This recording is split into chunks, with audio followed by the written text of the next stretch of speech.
Hello student, welcome to my class. Divya's ক্লাসরুমে তোমাদের অনেক অনেক স্বাগত জানাই। তো আজ আমি আবার নিয়ে চলে এসেছি ডাব্লিউবি এসএসসি গ্রুপ সি এবং গ্রুপ ডি 2025-এর বাছাই করা 30টি জিকে এবং কারেন্ট অ্যাফেয়ার্সের প্রশ্ন নিয়ে। তো তোমরা মনোযোগ দিয়ে দেখতে থাকো। তো প্রথমে আমি 15টা জেনারেল নলেজের প্রশ্ন এবং তারপরে 15টা কারেন্ট অ্যাফেয়ার্সের প্রশ্ন নিয়ে আলোচনা করব।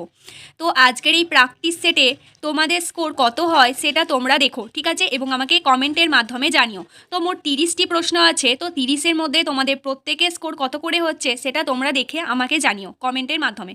তো চলো দেখে নেওয়া যাক প্রথমেই কি প্রশ্ন আছে। তো দেখো প্রথমে কি বলেছে, যে নিম্নলিখিত, ঠিক আছে, নিম্নলিখিত কোনটি মানুষের ক্ষেত্রে প্রযোজ্য নয়, ঠিক আছে। তো এই হলো একের প্রশ্ন। তো দেখো এখানে 4টে অপশন দিয়েছে, তো উত্তর কি হবে?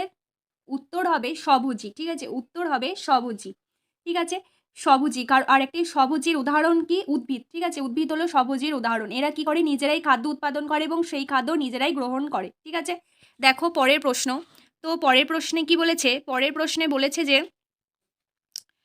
রাতকানা রোগ হয় যে ভিটামিনের অভাবে, ঠিক আছে, রাতকানা রোগ হয় যে ভিটামিনের অভাবে, তো সেটি হলো কি? Vitamin A. দেখো এখানে অপশন দিয়েছে, তো এর মধ্যে অ্যান্সার হবে কি? ভিটামিন এ, ঠিক আছে, অপশন ডি ভিটামিন এ, ঠিক আছে।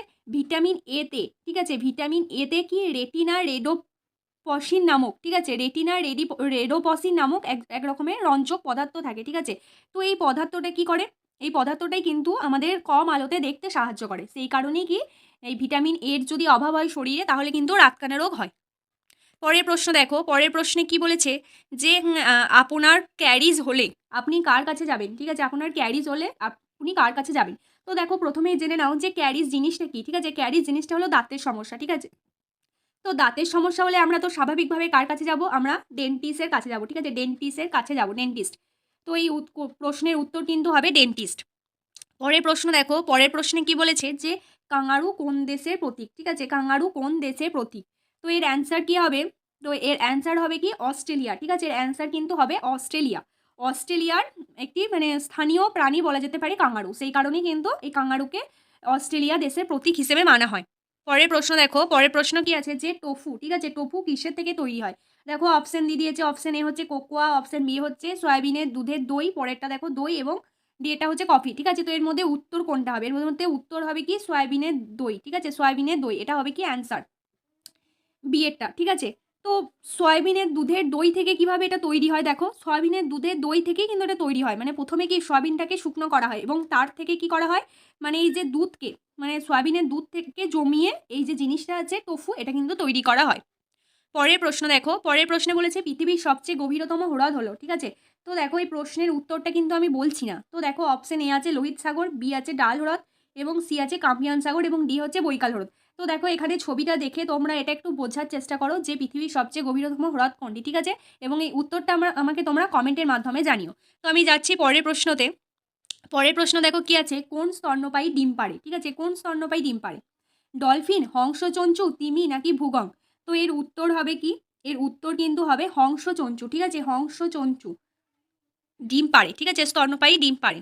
পরের প্রশ্ন দেখো, পরের প্রশ্ন কি বলেছে, যে ভারতীয় সংবিধানের মুখ্য স্থপতি কাকে বলা হয়। তো এর উত্তর কি হবে? ভারতের সংবিধানের মুখ্য স্থপতি কিন্তু বলা হয় কি? ডক্টর বি আর আম্বেদকর, ঠিক আছে, ডক্টর বি আর আম্বেদকর কি। পরের প্রশ্ন দেখো, পরের প্রশ্নে কি বলেছে, নিম্নলিখিত কোন রোগটির কারণ ব্যাকটেরিয়া সংক্রমণ নয়।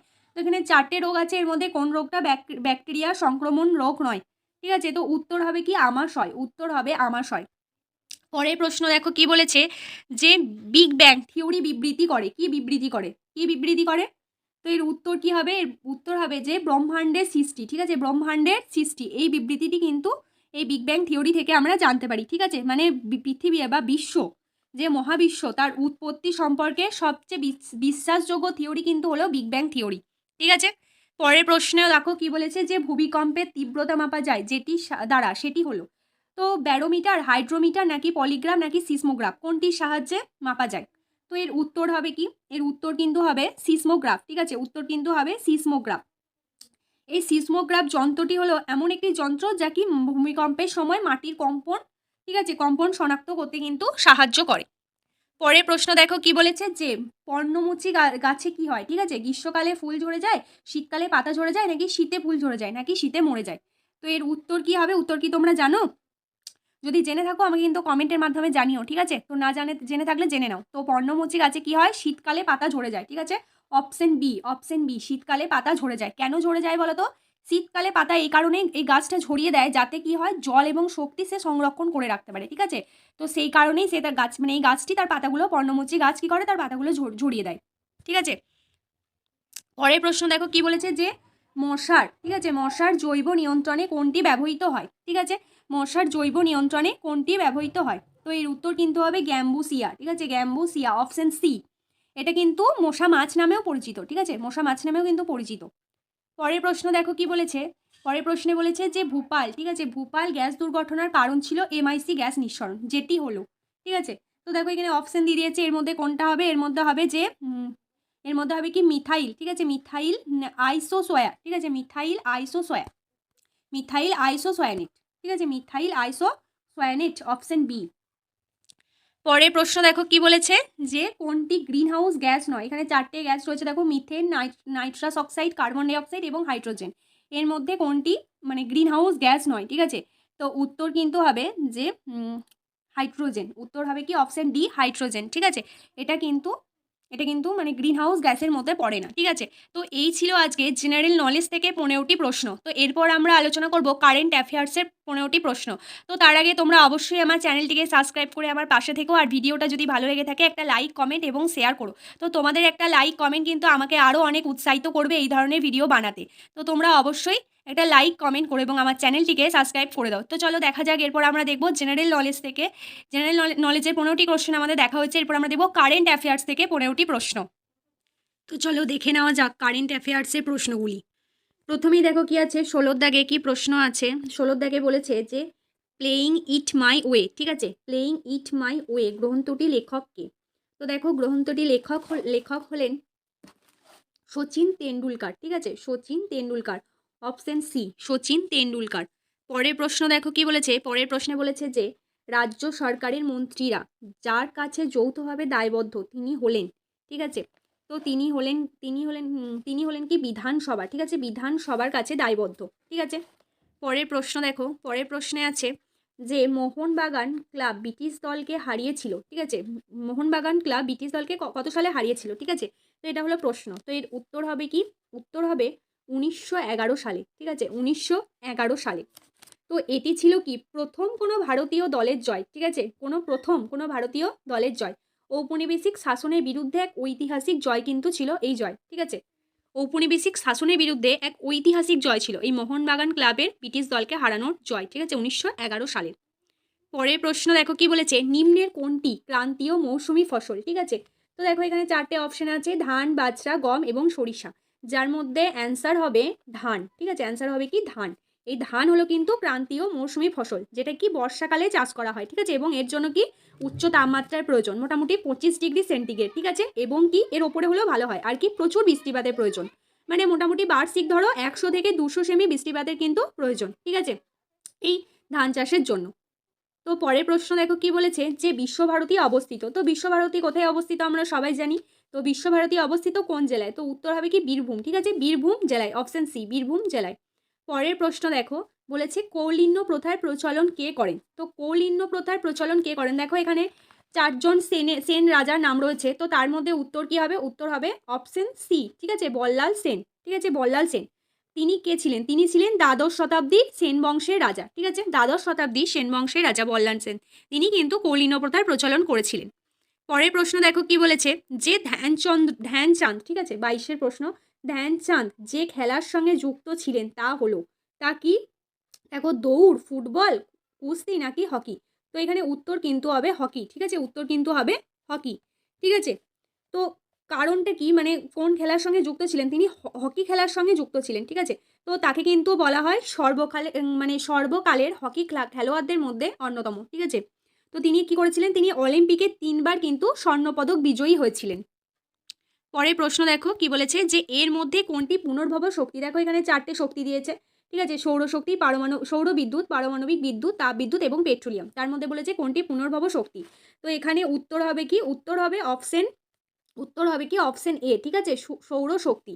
কারণ কি, কারণ এই শক্তি কি অফুরন্ত, ঠিক আছে, সৌরশক্তি যেহেতু সূর্যের তাপ থেকে আসে, তো সূর্যের তাপ যেহেতু অফুরন্ত, সেই কারণে কিন্তু সৌরশক্তি একটি পুনর্ভব শক্তি। পরের প্রশ্ন কি বলেছে দেখো, যে গতিধারা প্রকল্পটি ড্যাশ ড্যাশ সরকার চালু করেছে, ঠিক আছে, মানে কোন রাজ্যের সরকার চালু করেছে। তো এর উত্তর কি হবে, উত্তর হবে অপশন সি, ঠিক আছে, পশ্চিমবঙ্গ সরকার কিন্তু এটি চালু করেছে। মানে এই গতিধারা প্রকল্পটা কি, এই গতিধারা প্রকল্পটা হচ্ছে কি, যে যুবকদের, মানে যে সমস্ত বেকার যুবক আছেন সেই সমস্ত যুবকদের আত্মনির্ভরশীল করার জন্যই কিন্তু এই গতিধারা প্রকল্পটি চালু করা হয়েছে, যেটা পশ্চিমবঙ্গে হয়েছে। পরের প্রশ্ন দেখো, পরের প্রশ্নে বলেছে যে 25 প্রশ্ন দেখো, জুন 2014-তে কেন্দ্রীয় সরকারের কোন মন্ত্রী এশিয়ান ডেভেলপমেন্ট ব্যাংকের বোর্ড অফ গভর্নর্স এ ভারতীয় গভর্নর হিসেবে নিযুক্ত হয়েছেন, ঠিক আছে। তো এর মধ্যে উত্তর কি হবে, এর মধ্যে উত্তর কিন্তু হবে যে অরুণ জেটলি, ঠিক আছে, অপশন সি, অরুণ জেটলি। পরের প্রশ্ন দেখো, পরের প্রশ্নে বলেছে, খুব সোজা প্রশ্ন কিন্তু, পৃথিবী তার নিজের অক্ষ বরাবর যেদিকে আবর্তন করে তা হলো। তো এখানে উত্তর কি হবে দেখো, এখানে উত্তর কিন্তু হবে, তো তোমরা কি এই ছবিটা দেখে কিছু বুঝতে পারছো? তো উত্তর কোনটা হবে, তো উত্তর হবে কি অপশন ডি, ঠিক আছে, পশ্চিম থেকে পূর্বে, ঠিক আছে, অপশন ডি, পশ্চিম থেকে পূর্বে। তো পরের প্রশ্ন দেখো কি আছে, যে পার্ক স্ট্রিটের, ঠিক আছে, পার্ক স্ট্রিটের নতুন নামকরণ হয়েছে যার নামে। তো কার নামে দেখো, জগদীশচন্দ্র বসু, মাদার টেরেসা, ডিরোজিও নাকি নেতাজি। তো এখানে উত্তর হবে কি অপশন সি, ঠিক আছে, উত্তর হবে কি অপশন সি, মাদার টেরেসা, ঠিক আছে। তো এই বর্তমানে কিন্তু এই মাদার টেরেসার সরণি নামেও রাস্তাটা কিন্তু পরিচিত, ঠিক আছে। পরের প্রশ্ন দেখো, পরের প্রশ্ন হলো যে বেঙ্গল কেমিক্যাল প্রতিষ্ঠানের স্রষ্টা ছিলেন, বেঙ্গল কেমিক্যাল প্রতিষ্ঠানের স্রষ্টা কে ছিলেন, নীলরতন সরকার, প্রফুল্লচন্দ্র রায়, দ্বারকানাথ ঠাকুর নাকি আলামোহন দাস। তো উত্তর কি হবে, উত্তর হবে প্রফুল্লচন্দ্র রায়, ঠিক আছে, অপশন বি, প্রফুল্লচন্দ্র রায়। পরের প্রশ্ন দেখো কি বলেছে, যে 29 অক্টোবর 2014-তে আরবান হাউসিং মিশন নিম্নলিখিত কোন জাতীয় নেতার নামে নামকরণ করা হয়েছে, ঠিক আছে। তো দেখো এখানেও 4টে অপশন দিয়েছে, তো উত্তর কি হবে, উত্তর হবে যে সর্দার প্যাটেল, ঠিক আছে, অপশন এ, সর্দার প্যাটেল, ঠিক আছে। এই সর্দার প্যাটেলের নামেই কিন্তু, মানে তার এই মানে সর্দার বল্লভভাই প্যাটেলের জন্মবার্ষিকী উপলক্ষে কিন্তু এটা চালু করা হয়েছিল। পরের প্রশ্ন দেখো, পরের প্রশ্ন আজকের শেষ প্রশ্ন, তো দেখো 30 প্রশ্ন। তো এখানে কি বলেছে, সিন্ধু সভ্যতার আদিবাসীদের প্রধান জীবিকা কি ছিল, কৃষি, পশুপালন, শিকার নাকি বাণিজ্য, ঠিক আছে।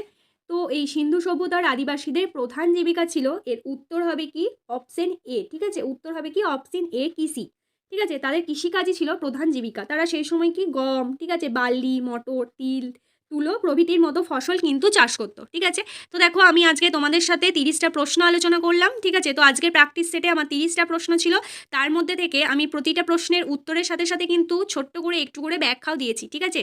তো আজকের ক্লাসটা এই পর্যন্তই। তো তোমাদের যদি ক্লাসটি ভালো লেগে থাকে তোমরা অবশ্যই একটা লাইক, কমেন্ট এবং চ্যানেলটিকে সাবস্ক্রাইব করে দিও। তো আজ এখানেই শেষ করছি, দেখা হবে অন্য কোনো একটি ক্লাস।